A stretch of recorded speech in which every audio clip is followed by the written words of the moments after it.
Kasi ito, hindi nyo to basta-basta mahihila kasi ito, nakakabit na to dun sa pinaka mini monitor. Yan.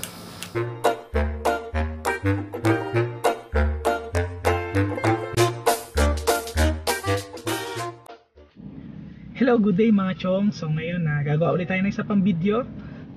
So isa rin to dun sa maraming nagre-request, no? Yung pagpapalit ng LED dun sa panel gauge or dun sa instrumental panel natin. So actually, medyo mahirap tong gawin, no? Lalo na kung di ka naman talaga sanay mag-solder na pati magtanggal-tanggal ng mga LED.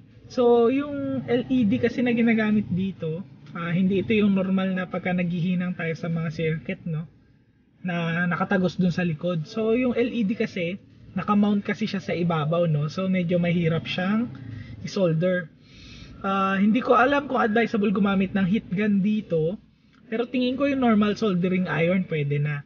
Kasi pagka heat gun pa ginamit dito tapos hindi tama yung timpla mo dun sa init ng heat gun, baka matunaw yung pinaka LED mo. So ngayon tuturo natin kung paano mag palit ng LED dun sa instrumental panel, no? By the way, kung di ka pa nakasubscribe dito sa YouTube channel natin, mag-subscribe ka na, no, para maging updated ka dun sa mga upcoming videos natin. So hindi ko na papatagalin, no? Simulan na natin. So syempre, una ang lahat, bago tayo makapagpalit ng LED sa instrumental panel or dun sa gauge panel natin, need muna natin tanggalin syempre yung pinaka-instrumental panel natin, no? So bago nyo matanggal ng pinaka-instrumental panel nyo, need nyo muna tanggalin to, no? Itong nakaharang. So ako, pagka tinatanggal ko kasi to, yung pinaka-plastic na to, itong mga to, binababa ko muna. Yan. Kasi minsan pagka inihila ko yan, tumatama kasi, no? Ngayon, medyo mahirap pagka isang kamay lang. Yun. Tiyon-tiyon nyo lang, no? Yan. Dalawa.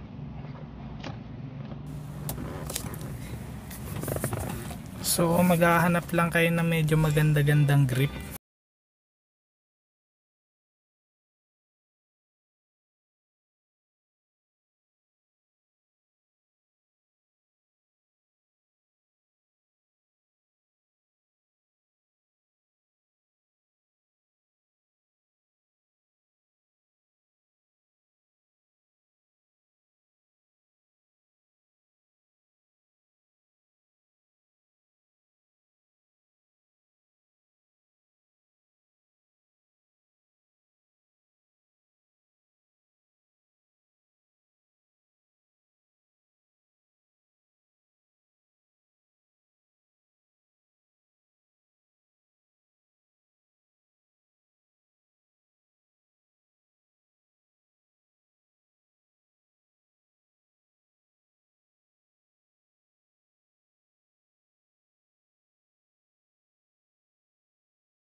So ito, tatanggal nyo na to, no? Meron lang lock dito sa gilid, need nyong iangat. So kung may prying tool kayo, mas madali, no? Yan.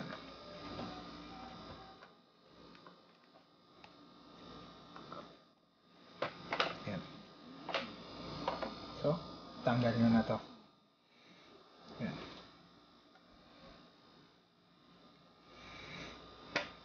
So, tanggalin nyo rin to, no? To.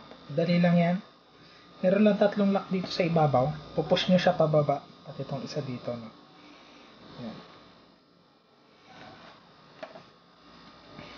Yan. So, tanggal na yan. Meron rin 4 na lock yan dito sa ilalim. Ito.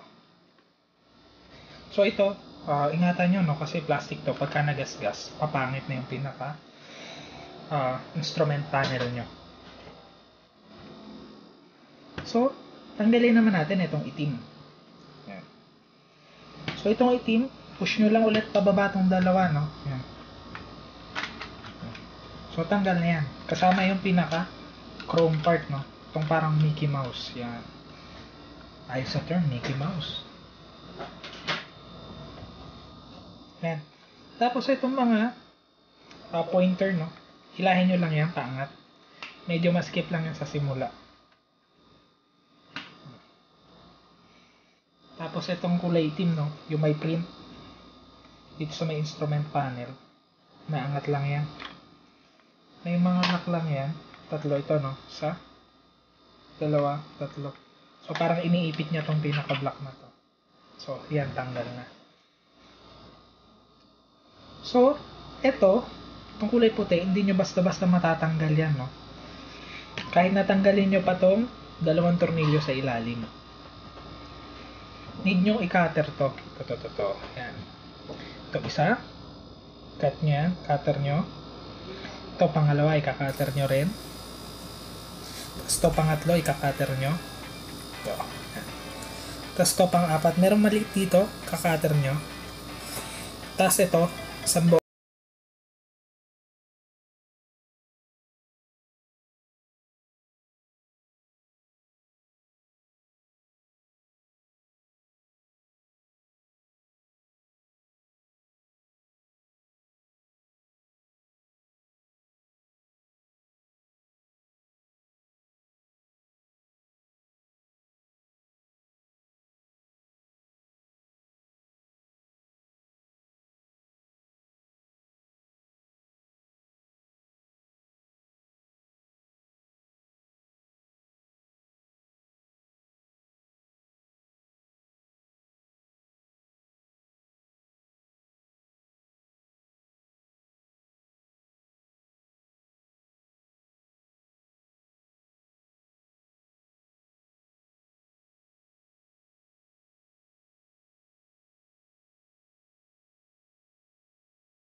Yan, dito. Sumasabit pa siya doon. Oh, yan. So, hindi niya siya basta-basta pwedeng hilahin pababa, no? Kasi, itong part na to. Sumasabit pa siya dito. Pero ito yung mga pinagkakat natin kanina, no? Ito. Yan. Ito yan, no? Kasi ito, hindi nyo to basta-basta mahihila kasi ito, nakakabit na to dun sa pinaka mini monitor. Yan. So ayun no, kakat ko muna dito yung video natin kasi medyo mahaba na. So gagawin ko na lang ng part 2 yung modification natin no, gauge panel natin or yung instrument panel no, sasakyan natin no. So abangan nyo yung next video no. And God bless us all. Kung nagustuhan nyo itong video na to, like, share, and subscribe, and hit nyo na rin yung notification bell. Salamat!